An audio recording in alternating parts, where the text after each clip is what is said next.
এই দেখেন এই কসটা ম্যাচিউরড হয়ে গেছে। এই যে কাঁটাগুলো দেখেন, এটা কিন্তু মোটামুটি আবহাওয়া যদি ভালো থাকে, আবহাওয়া যদি ভালো যায় বা বৃষ্টি হয়, এটা কিন্তু মোটামুটি 2-1 দিনের ভিতরেই ফাটার সম্ভাবনা রয়েছে। হ্যাঁ, এখান থেকে ফুল আসার সম্ভাবনা রয়েছে দেখা যাচ্ছে। তারপরেও 1 2 3 4 5 6 7, এই যে 7টা কাটার গোড়া কিন্তু ফুলে রয়েছে। দেশ ও প্রবাস থেকে এই মুহূর্তে যারা দেখছেন তাদের সবার প্রতি আমার আন্তরিক সালাম। আসসালামু আলাইকুম ওয়া রাহমাতুল্লাহ।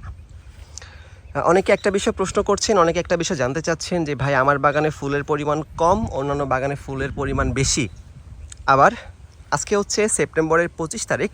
অনেকে প্রশ্ন করছেন যে ভাই আরও একটা ফুল কি পাবো কি না, মানে এই যে একটা ফুল আছে এই ফুলটা ব্যতীত নতুন কোনো ফুল আসবে কি না, সেই বিষয়ে আমরা আজকে পরিপূর্ণ ধারণা দেওয়া বা আলোচনা করার চেষ্টা করব। সাথে আছেন আমার বন্ধু ইলিয়াস। আমরা তার কাছে জানবো সে একজন ড্রাগন চাষি, একজন আড়তদার এবং সফল ব্যবসায়ী। তো বন্ধু, তুমি কেমন আছো? এই তো আলহামদুলিল্লাহ। আসসালামু আলাইকুম প্রিয় ভিউয়ার্স। আপনারা আমাদের কাছে বা অনেকের কাছে একটা প্রশ্ন করতেছেন, সেটা হচ্ছে যে বাগানে এর পরবর্তীতে আর ফুল আসবে কি না। এটা নিয়ে আসলে অনেকে সংকোচ বোধ, অনেকে বিভিন্ন ধরনের মতবাদ প্রকাশ করছেন। তো সেই জায়গা থেকে আমার যতটুকু ধারণা সেটা আপনাদের সামনে তুলে ধরার চেষ্টা করতেছি। ড্রাগন, এই যে একটা কাটা ধরেন, একটা কস ধরেন, এমন একটা কস, এটা হচ্ছে ম্যাচিউর যদি না হয় তাহলে এখানে ফুলের আশা আমরা করতে পারি না। এখানে আমরা যত যাই করি না কেন, এই যে একটা ম্যাচিউর কস, এটা হচ্ছে মা গাছ। দেখেন আলহামদুলিল্লাহ, একটা কসে 3টা ফুল। এটার আগে কিন্তু একটা ফুল আসছিল, একটা ফল এখান থেকে এই কস থেকে কাটা হয়েছে। সেক্ষেত্রে আর একটা জিনিস দেখেন, এটা এখনও ম্যাচিউরড হয় নাই, এখানে আমরা কিন্তু ফুলের আশা করতে পারি না। আর সব থেকে মেন বিষয় হচ্ছে, আমরা যখন ন্যাচারাল ফলটা করি, এটা 30 দিনের ভিতরে ফলটা উঠে যায়।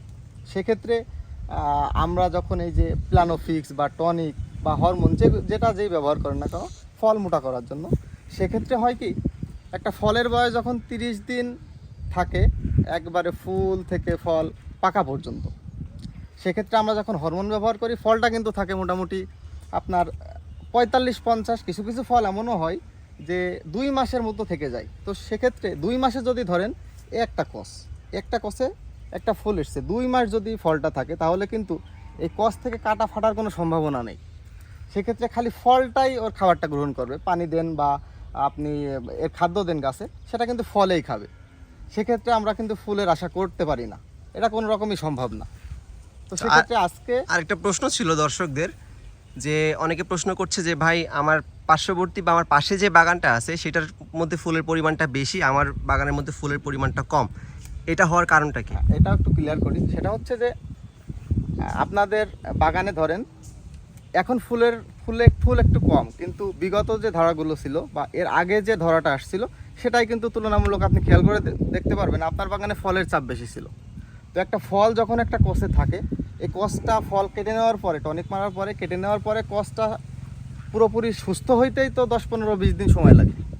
তো সেক্ষেত্রে কষটা সুস্থ যতক্ষণ না হবে, ততক্ষণ কিন্তু এখান থেকে আর ফলের আশা আমরা করতে পারি না বা ফুলের আশা করতে পারি না। সেক্ষেত্রে একটা জিনিস দেখাই, এদিকে আসেন।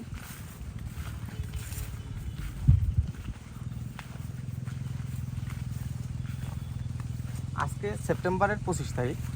এই দেখেন এই কসটা ম্যাচিউরড হয়ে গেছে।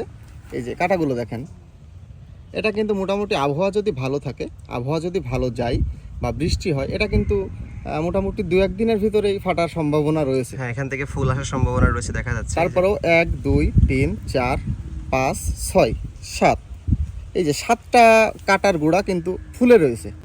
তো সেক্ষেত্রে আমরা এখান থেকে ফুলের আশা করতেই পারি, এটা অস্বাভাবিক কিছু না। আর আরও একটা বিষয় হচ্ছে যে যে কসগুলা রয়েছে, এই কস যদি ম্যাচিউরড না হয় তাহলে কিন্তু ফুল হবে না। আবার দেখা যাচ্ছে ম্যাচিউরড একটা কস, সেই কসটাই এই যে ধরেন একটা কস, এটাই কিন্তু এর আগের চালানের ফলটা হয়েছে। তো সেক্ষেত্রে দেখেন এটা কিন্তু কোনো ফুল বা কোনো কিছু না, এই যে ফলটা থাকাকালীন একটা ফুল আসছিল, এটা কিন্তু নষ্ট হয়ে গেছে। তার মানে যেটা বললাম, যে ফলটাই সকল খাদ্য গ্রহণ করছে, এ পর্যন্ত এসে ওর পুষ্টিটা পাচ্ছে না, বা এ পর্যন্ত এসে এটা যে বড় হবে সেই খাদ্যটা সে দিতে পারছে না। দেখতে পাচ্ছি এখানে 3টা ফুল এসেছিল, এই যে 3টা ফুলে কিন্তু একটাও টেকেনি, 3টা কিন্তু ঝরেই গেছে, দেখতে পাচ্ছেন ভিউয়ার্স। সেক্ষেত্রে ফল বা ফুল কিছু ধরায় কম আসবে, কিছু ধরায় বেশি আসবে, এটা স্বাভাবিক ব্যাপার। কারণ এর আগের ধরায় যদি এই বাগানে ফল বেশি থাকতো তাহলে কিন্তু এই যে ফুলগুলো এসছে এটা আমরা আশা করতে পারি না। সেক্ষেত্রে এর আগের ধরায় ফলটা কম ছিল, যার জন্য এবার আলহামদুলিল্লাহ ফুল মোটামুটি খুব ভালো এসছে, আশা করা যায়। আর পরবর্তীতে আরেকটা কাটা ফাটবে যদি কস ম্যাচিউর থাকে, গাছের শক্তি থাকে, তাহলে যেটা দেখালাম আমরা আশা করতেই পারি যে আরেকটা ফুল আমরা পাবো। তো যাই হোক, অসংখ্য ধন্যবাদ বন্ধু ইলিয়াসকে। পরবর্তীতে অবশ্যই আমরা আবারও ভিডিও নিয়ে আসবো দর্শকদের কমেন্টের উপর ভিত্তি করে। তুমি ভালো থাকবে। আসসালামু আলাইকুম। ওয়ালাইকুম আসসালাম। তো ভিউয়ার্স শুনলেন, আজকে হচ্ছে সেপ্টেম্বরের 25 তারিখ। এমনও সময় গিয়েছে বা বিগত বছরগুলোতে অক্টোবরের 5 তারিখ পর্যন্ত কিন্তু ফুল এসেছে বাগানে। আর আমি যে বাগানটাতে দাঁড়িয়ে আছি সেটা আপনাকে দেখালাম, কিছু কাটার ছবিও দেখালাম যেখান থেকে ফুল আসার সম্ভাবনা আছে। এখন ফুল নাকি কুশি সেটা আমরা পরবর্তীতে বুঝতে পারবো। তো আশা করি বুঝতে পেরেছেন ফুল কম বেশি আসার কারণ, আপনাদের বাগানে কেন ফুলের পরিমাণটা একটু কম, সেই হিসেবে মনে হয় একটা পরিপূর্ণ ধারণা পেয়েছেন। তো যাই হোক, সকলের সুস্বাস্থ্য এবং দীর্ঘায়ু কামনা করে আজকের মধ্যে এখানে বিদায় নিচ্ছি। সকলে ভালো থাকবেন, সুস্থ থাকবেন, অবশ্যই ড্রাগন ভিলেজের সাথে থাকবেন। আল্লাহ হাফেজ।